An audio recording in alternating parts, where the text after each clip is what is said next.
Good morning, everybody, and good evening for those of you who are in this part of the world. It's 6 p.m. in Canberra, and I think it's just gone 9 a.m. in the UK. So we're very pleased to have you from wherever you might be joining us. This is our second workshop. Today we're going to be talking about red teaming in biometrics. I want to thank all of you who were able to come to our launch a few months back. Since then we've been very busy with a whole range of exciting things that are going on in the labs and certification world. There's a lot of very interesting things happening around identity frameworks and the connection between making sure that there's good assurance in the industry around performance of solutions. I'd like to remind you, if you have any questions, please feel free to type them into the chat box. We'll be delighted to answer them at the end of the session. And in addition, we will be we are recording this session. So if you have any, if you'd like to see the session again, or you'd like to refer the details on, there'll be an opportunity for you to be able to get a copy of the presentation as we give it today.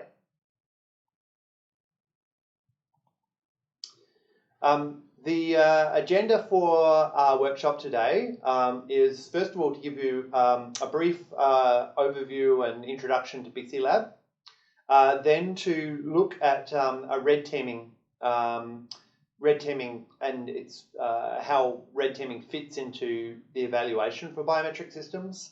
I'll then be passing to Stuart, who will take you through why red teaming is important and its contrast to pad testing.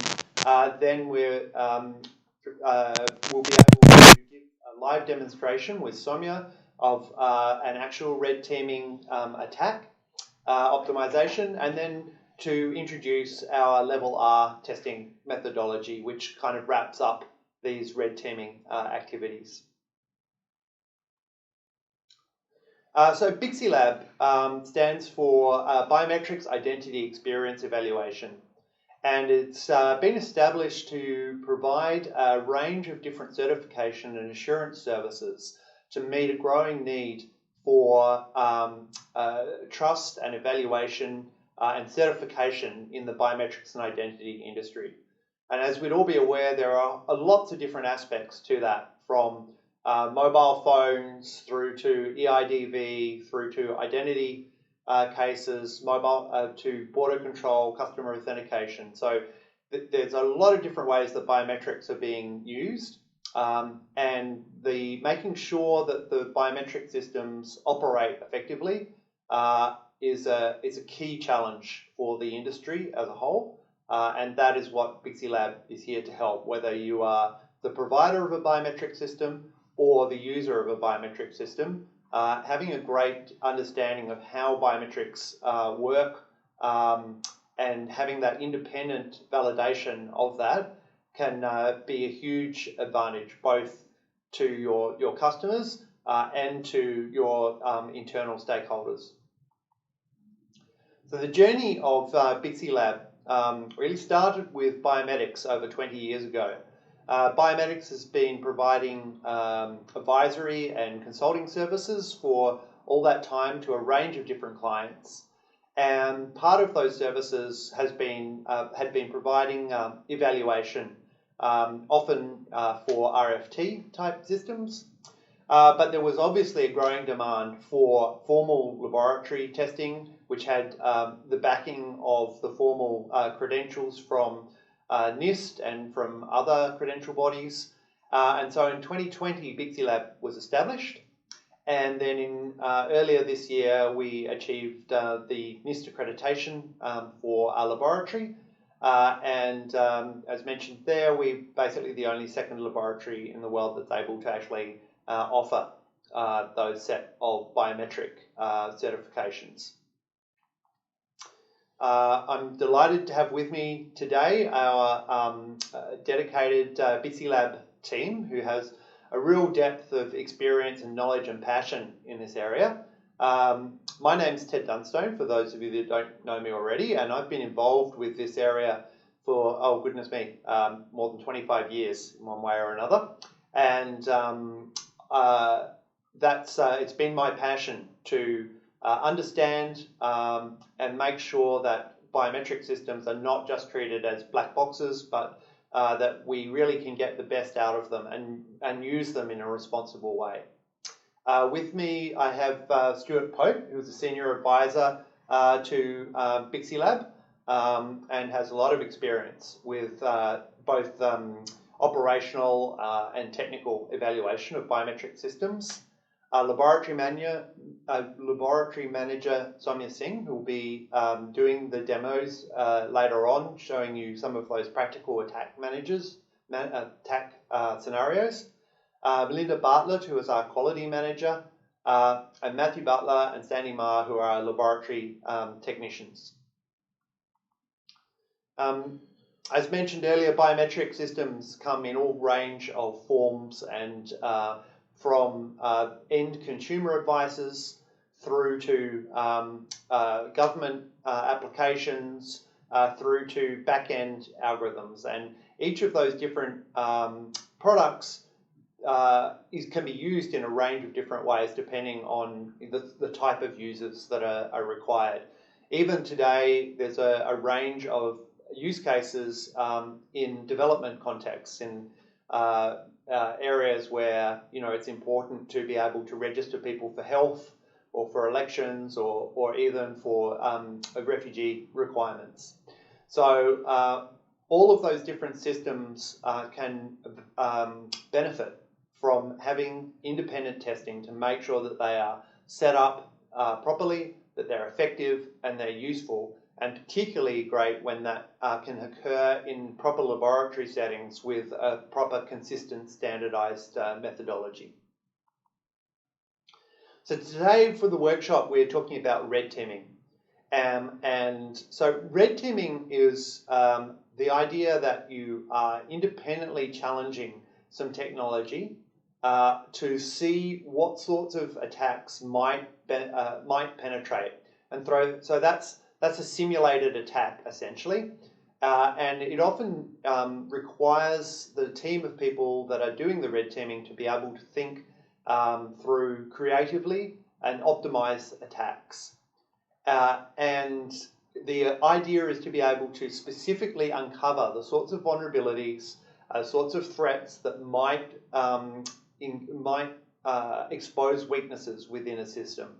And that's in contrast to a certain extent to the standard ISO testing. Stuart will mention this contrast in more detail later, which is more really focused around a very strict set of artifacts and attacks and measuring against those, not really optimizing or thinking outside the box to see what sorts of things might pose as security threats now or in the future. If you're looking holistically at a system that involves biometrics, there are actually a whole range of different risks that pop up, and they're not just in the algorithm. They exist in the security of the security model that the algorithm sits within. They can exist with the human factors in terms of how people, what sorts of people are using the system. They can exist in the management, even for instance for social engineering. So there are a whole range of different sorts of risks that impact on the vulnerability of a system. And some of those risks are more traditional IT related risks, and some of those risks are very specific to biometrics. When you've uncovered those risks, when you're doing these, the process of doing red teaming to identify what sorts of threats or attacks happen, you really need to be able to feed that process back into into something which helps you address those risks. And some of the addressing of those risks might be done through updating technology, but actually there are a whole range of ways that you can mitigate risk by changing process or even training. So it's not always that you need to update the underlying technology. There are creative ways of addressing risk as well. And so understanding that the evaluations that you're doing sit within the context of risk management. And particularly when we're focused on some of the elements of biometric risk, there are really three kind of key elements to the biometric risk. There's accuracy, which is where we're trying to make sure that a person isn't recognized as somebody else when that other person is not directly trying to attack the system. So for instance, if my brother accidentally was using my passport, then the system should have sufficient accuracy to be able to tell that we're not the same individual. Then there's vulnerability. Vulnerability sits under this broad term of presentation attack detection. And this is where the system might be vulnerable to people using masks or to a range of other different types of attacks that could potentially get into, where you have a dedicated attacker that is trying to penetrate your system.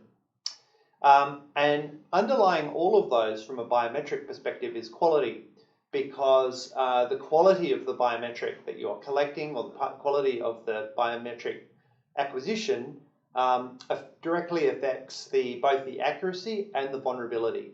And as we'll see later, during some of the red teaming can directly lead to attacks being successful where quality is not appropriately managed. So now I'm going to hand over to Stuart, who will take you through the connection between red teaming and standard ISO evaluation. Stuart. Hi everyone. So as Ted mentioned, today I'm going to start, before we move on to the topic of red team testing for biometrics, we're going to take a few steps back and just look at the ISO 30107 standard for presentation attack detection testing, essentially. So I'm pleased to see that at this point in the industry, we have a standard, the ISO 30107 standard for pad testing. And this really, the type of testing that is described and included in this standard provides a really good baseline that's really setting a good direction for the industry in terms of standardizing the way pad technology is tested, providing some amount of comparability between different platforms, different modalities for biometrics, etc. However, there are some challenges to applying this effectively. So some of the things that we tend to find with the application of the standard pad methodology, so what I'm really talking about here is this sort of, you might be familiar with like level-based testing, like a level 1, level 2, level A species or level B species. And we tend to find that these are relatively rigid methodologies that test a very specific single piece of technology for liveness, essentially, and that in doing that, there's maybe a small number of instruments that are tested. So a good example here would be the variety of technology. So a face system, for example, one provider may use blink detection, and another may use a head turn or some other mechanism for determining liveness. When you present an artifact to those two systems, they'll behave very differently based on the artifact, based on how you present it, environmental conditions, how you treat that artifact. And it does make the comparability of some of the performance a little bit challenging. So to do that, there is a modification to, a slight modification to some of the standards that need to be implemented in testing to really get a good sense of how something will perform against perhaps a single species like a photograph or a similar type of instrument, but presented in different ways and with different characteristics. So I'll talk a bit about that later. In applying this, however, there are of course some challenges to ascertain the robustness of this type of testing, and there are some validation and verification processes that sit over the top of that ensure that you can still get good outcomes of testing, but also still produce some of the things that are desirable, such as classification error rates and those sorts of statistics. So what you're looking at here is just a bit of a list of some of the things that we would see within a really holistic type evaluation. So this includes aspects of the system accuracy, aspects of quality, and aspects of vulnerability through different types of presentation attacks, essentially, much like that little triangle that you saw in the last slide and that Ted spoke about in terms of accuracy, quality, and vulnerability. And when you look at a level 1 or 2 type evaluation, which we do offer because it does meet some very specific purposes and is a really good thing for lots of vendors and products out there to have, there are some things that are not included within that type of evaluation that can still pose different types of risks. And to do that, a red team type exercise paints a much wider picture of the holistic risk posture of a whole system. So looking at things like workflows, including the accuracy in this type of evaluation, varying quality, as well as some other different types of exploits which may occur within the identity verification process as a whole, and not just the biometric sort of acquisition or liveness detection process. So now, moving on, we're going to discuss essentially red teaming and what that includes.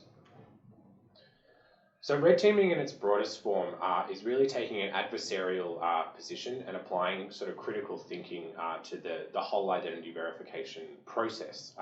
And that's going to depend on the type of biometric product that you're talking about here. It may be a mobile app for bank onboarding. It might be access control. And both of these have a very different range of threats that need to be considered and you might include in a red team type exercise. And the types of activities that you might be looking to do here might not just be wearing a mask or doing a presentation attack. It may be exploiting different steps of the workflow through a presentation attack or a quality variation, systems that include where the enrollment's part of it, so things like documents may come into play as well. And there's a whole range of different things which you might include there. And where standardized testing returns are uniform metrics, so the attack presentation classification error rate, bona fide presentation classification error rate that's described in the 3107 PAD standard, red teaming can still produce those types of desirable metrics for comparison. However, you also get some very good unique outcomes in terms of different potential flaws or vulnerabilities that might exist within that.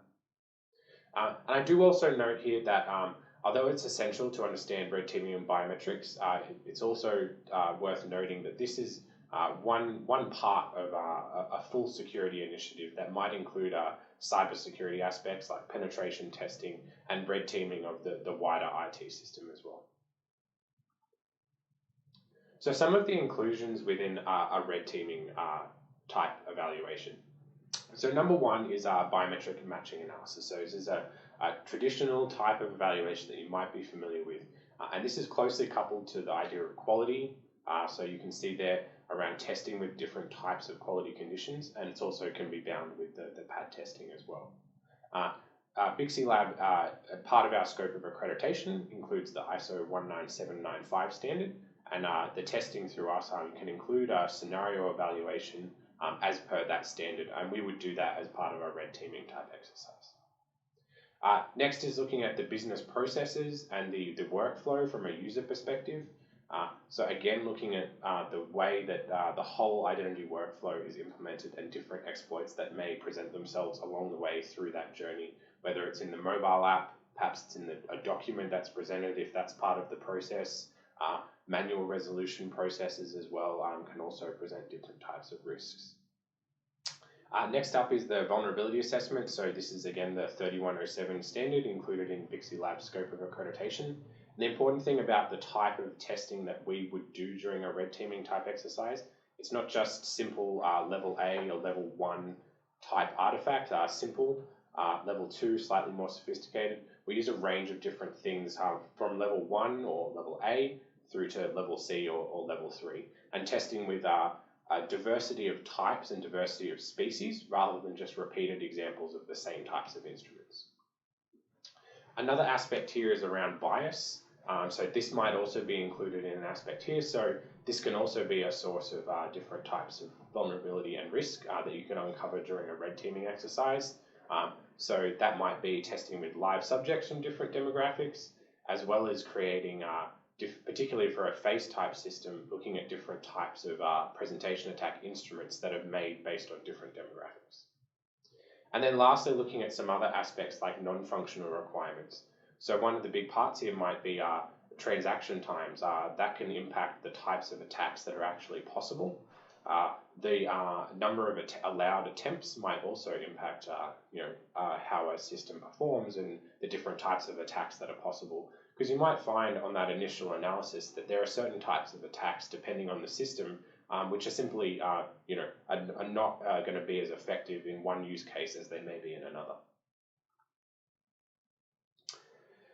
Some of the outcomes of performing red teaming type exercise, we divide this into three primary categories. So looking at a post-deployment risk assessment, so where a system is live and is ongoing and it's in production, taking testing from an offensive approach and doing that on a periodic basis allows testing of perhaps new types of presentation attacks, new types of vulnerabilities which might have been uncovered over a period of time. Because when you do a typical pad test, it's performed at a point in time based on the currently available technology. So a good example here might be like 3D printing technology that continues to improve, and you can create better and more effective artifacts as that technology develops. Next up is security assessment. So again, where a pad test looks at one narrow aspect of the overall identity system, providing a red teaming type exercise is a holistic security assessment that can look at different types of attacks that aren't just presentation attacks, and they're not just imposter style attacks. They might combine various techniques, which we'll talk about in a moment. And then lastly, around product maintenance. So providing this type of testing, we're looking at its customizable and targeted nature that's specific for the type of use case through which a system or a type of solution is deployed. And organizations can use this. Organizations who are consumers of these products can take from this metrics. They can take from this a view of overall risk posture. And if you're a vendor providing this type of technology, you can use this as a basis for competitive advantage and making sure your product is in its best shape and configured appropriately with the right workflows, the right training under the hood, the right configurations, etc. And then inherently through doing a red teaming type exercise, we're also touching on aspects of usability here. So where we're looking at workflow, some of these might be security risks, but they can also be used to improve customer customer satisfaction to make a better workflow that provides better outcomes as well. So now moving on to some of the specific aspects of how we do testing and some of the things that are included here. And this is where we start talking about the different things that go into a red teaming type exercise versus a standard pad type test. So you can see three different images here along this this sort of flow chart that you can see that comes from the ISO 3107 standard. And you can see they're artificial type things. So this is really traditional presentation attacks. So masks, photographs, videos, those types of things. However, there's a couple of other things that are relevant here, which we include in our testing and is an important part of a red team type exercise on a biometric system. So this includes artificial type attacks that are partial. So this might be where a face is half covered, could be a half face mask like you see there, but it could also be something which just covers the eyes or different aspects there. And this allows, might permit cases where you can defeat liveness by maintaining some element of realism to the face, but also still providing a matching outcome that would result in a spoof. And then you also have, importantly, non-conformant type attacks. So we're really talking about quality here. And this is a big part of the attack optimization process of red teaming. So an example may be a certain type of presentation attack, which may be consistently detected. However, if you were to tweak the types of quality conditions that was presented in, you might get vastly different outcomes. And we'll describe that throughout our demonstration shortly. And in doing that, there's some means by which we might assess the different types of instruments that go beyond just just categorization of a species of presentation attack instrument. So this might be the creation process, so subtle differences in the creation process of that artifact. It might be for a paper mask, it may be different papers, different printers. These might produce subtle to our eyes, but in the context of a system can produce vastly different outcomes. Creation repeatability, so where we create artifacts that often on their first presentation, they're the most effective. And that may be because a system learns from that behavior, or it may be even through degradation of that. So a good example I like to use here is a fingerprint made from a piece of blue tack. It's quite a soft material, and on its first presentation, it'll look quite good. However, after a couple of presses down on the fingerprint sensor, it'll often flatten out and be far less effective. Preparation effort, so this is where we talk about the quality aspect, so how that artifact is presented is very important. And this might be where you have a different type of instrument. It may be what are you doing as the person doing the testing and holding or preparing the artifact? What are you doing to actively try and defeat the liveness? So taking a photograph, turning it sideways, waving your hand in front of it to try and simulate some movement and those types of things. And that can take an instrument that does not work at all, is consistently detected, to something which might consistently work. And then lastly is around the training and habituation of the people presenting these types of artifacts. Within the laboratory here, we've experienced with this type of testing, and we know the types of instruments and the types of techniques which might be more likely to prompt something to work. So a good example I like to use here again is with a photograph where a system is using blink detection, for example. If you were to wave your hand in front of the eyes across that photograph, in some cases on some blink detection systems, the momentary disappearance of the pupils can be enough to defeat liveness. And knowing that piece of information can again cause very different behavior from different types of presentation attack instruments. So what you're looking at here now is just some different examples of some of the types of things that we have within the laboratory. So there's some artifacts up the top there, so you can see different types of masks, full face, half face, and stretches across all different types of modalities as well. So we also have fake fingers from various materials, ocular prosthetics that we've used for testing iris systems, multispectral printers, so printing things in near infrared for systems that sort of work in that way, and digital instruments for displaying different types of artifacts like screens, iPads, different types of screens. And then importantly, the thing that's included in red team testing, and we feel is very important, is all the different types of quality factors. So to talk through this list, some of the things like population demographics, so the diversity of our test corpus, application factors, so the age of templates, time of day, those sorts of things.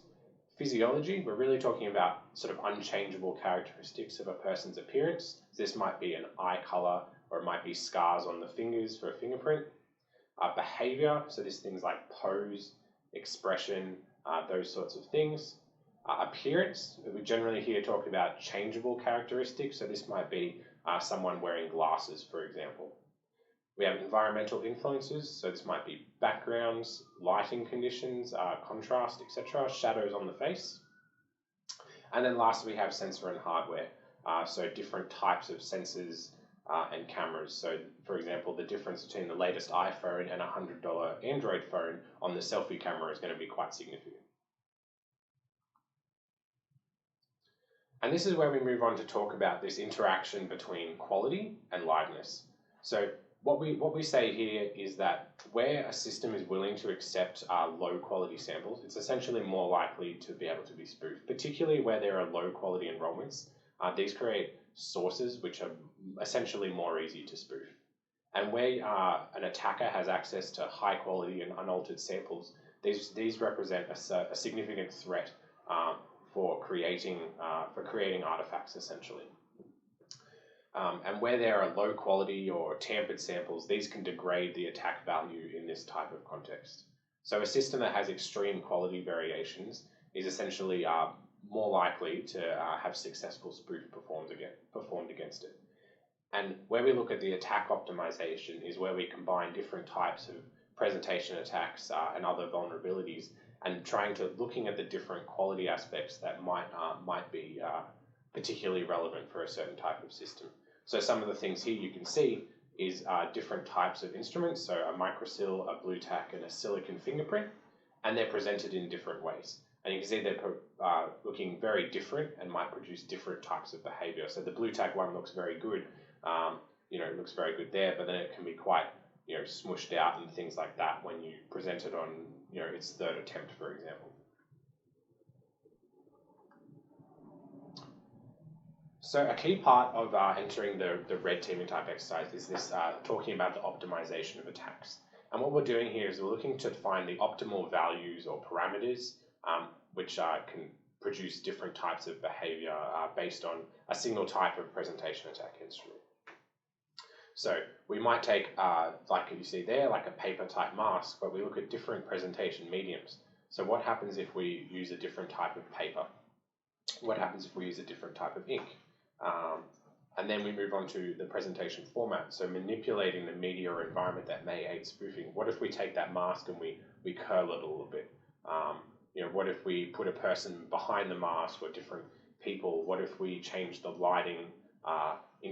What if we use a real person's head to make a head turn to introduce some kind of movement? So you can see there how one particular type of instrument can be presented in a whole number of different ways that might produce different behaviors from the system. And then lastly, talking about subject diversity, so different types of bias is what we might be talking about here. And we often talk about bias in the context of accuracy. However, bias is also extremely relevant for presentation attack detection. So a good example I like to use here is that in certain types of systems, like a face system, a full face silicon type mask, it's much easier to create a convincing example of an older white male than it might be of other types of demographics. And the reason I mention this is that the PAD standard, the ISO 3107 standard, does not really talk extensively about environmental variables and means by presenting presentation attacks. It just really talks about different types of species. But our testing has consistently shown that different conditions and optimization of attacks can produce very different behaviors for one type of presentation attack species. And then lastly is on the topic of non-biometric attack vectors. So it's one thing to look at accuracy aspects, and it's one thing to look at presentation attack aspects, combining those together. However, there's some other non-biometric attack vectors that might sit here. So simple type cyber attacks, they might do things like substituting templates within a system may be possible, modifying thresholds for false accept rates, etc., to falsely accept images that would not otherwise be accepted. And the two others that are really important here can be quite unique to behaviors to biometric systems is document fraud can be one thing. So fraudulently obtained genuine documents can be very hard to detect. But there's also things like forged documents and use of other people's documents. And this is particularly relevant for a lot of the testing that we do for EIDV solutions. For those that don't know, these are the types of solutions that you may have used for a bank onboarding, where you take a photograph of a document and you take a selfie. And what we found in those types of cases is they're often tested for presentation attack detection. How what we find is that the biggest threat is often the document itself, because that's the source of the biometric, and it can be easier to get a convincing looking forged document for the purposes of this type of solution than it is to conduct a successful presentation attack. And then lastly is on the topic of threat agents. So again, on these types of solutions, manual resolution components might be relevant depending on the type of system, and these might be operators who are resolving documents, they're doing facial image comparison, and the training that those operators are equipped with can become relevant as well and a source of attack. So now moving on, I have my laboratory manager, Soumya here, who's going to provide a demonstration of some attack optimization.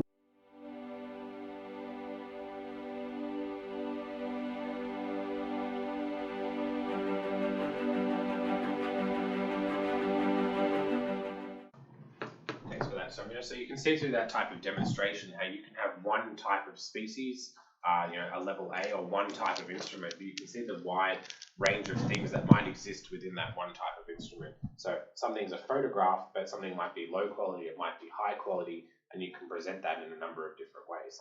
And that really reflects on the outcomes that you see on this slide here. So these are some outputs from this type of app, and what it has is a face verification, so a match score essentially. We have a liveness score where higher is essentially better.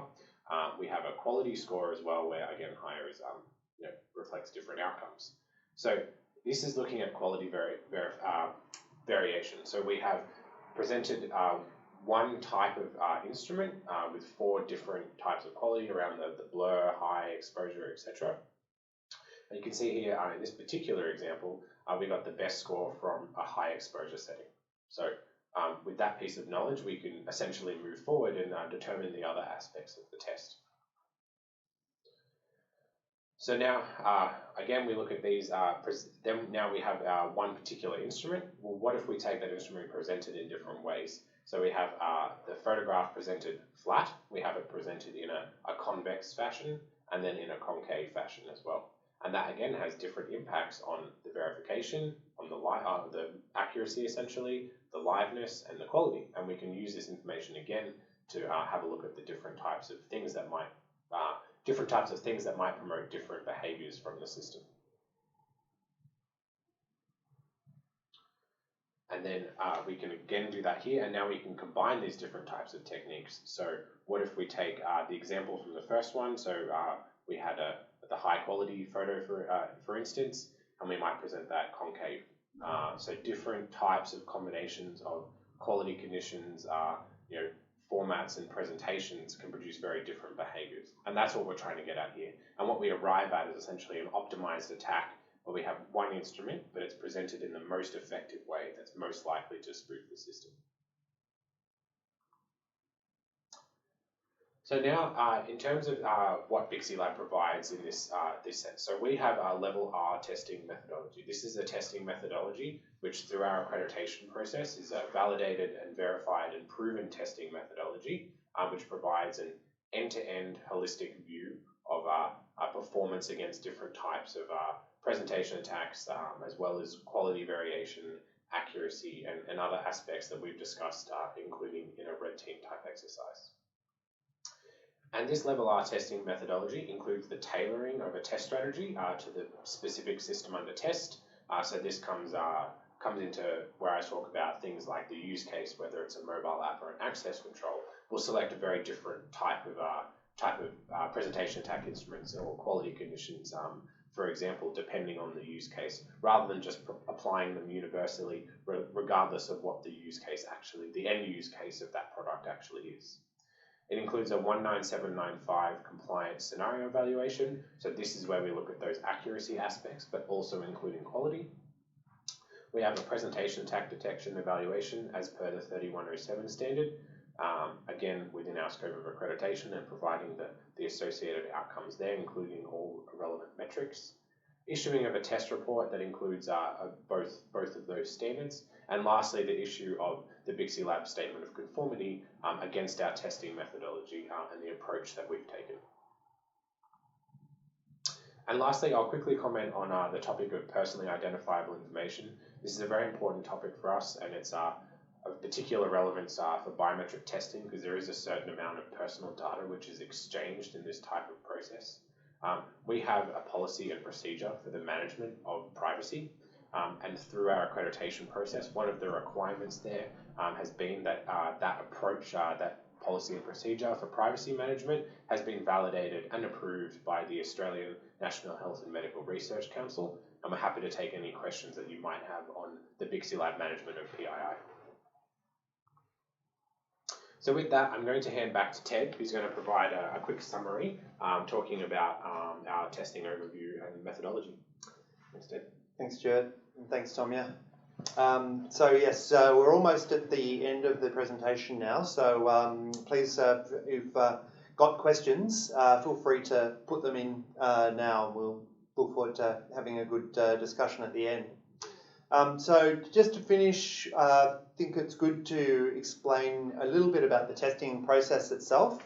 So when we are engaged to do a red teaming exercise, we start out by constructing a test methodology. And that test methodology obviously is based on standards and frameworks that we have, but because every solution is different, it's important to be able to customize that test methodology to be able to extract what's going to be the most important aspects. And so we do that by having some workshops with clients to make sure that the testing methodology is agreed and settled before this testing begins. Then we start the testing itself, and basically that testing process is done in the formalized lab setting, but importantly it involves this feedback loop where we can continue to use the knowledge that we have about the system to improve and look at the different attack instruments. And finally, we have a test report where we are able to provide a comprehensive analysis of all of the issues that we found and issue a compliance certificate as appropriate. It's very important to us. We're very focused on making sure that the results from this process are very relevant and useful to the clients that we have. And so it's not just about delivering a final report, it's also about making sure that there's a good understanding of the implications of the things that have been uncovered, and where practical, also some suggestions about what sorts of things might be done to mitigate those vulnerabilities.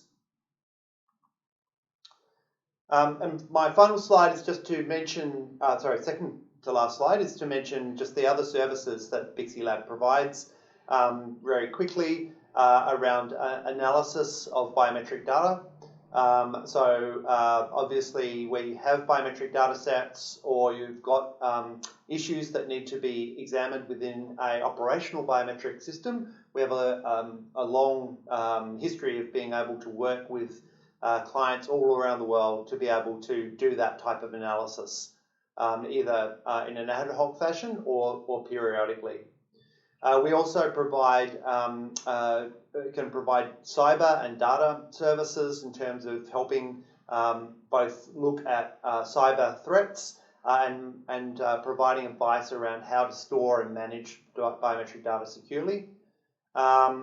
We provide training services, and we will be delivering some of that training, some new training services in the next few months, which we will let people know about.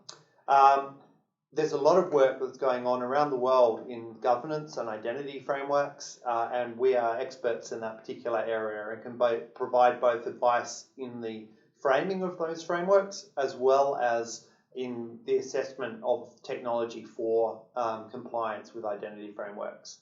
And finally, audit and reporting. If you have an operational biometric system, you definitely should be making sure that you've got the right outputs that are coming out of that system and that you can have some way of regularly auditing to make sure that your system continues to perform at the level that you expect it to.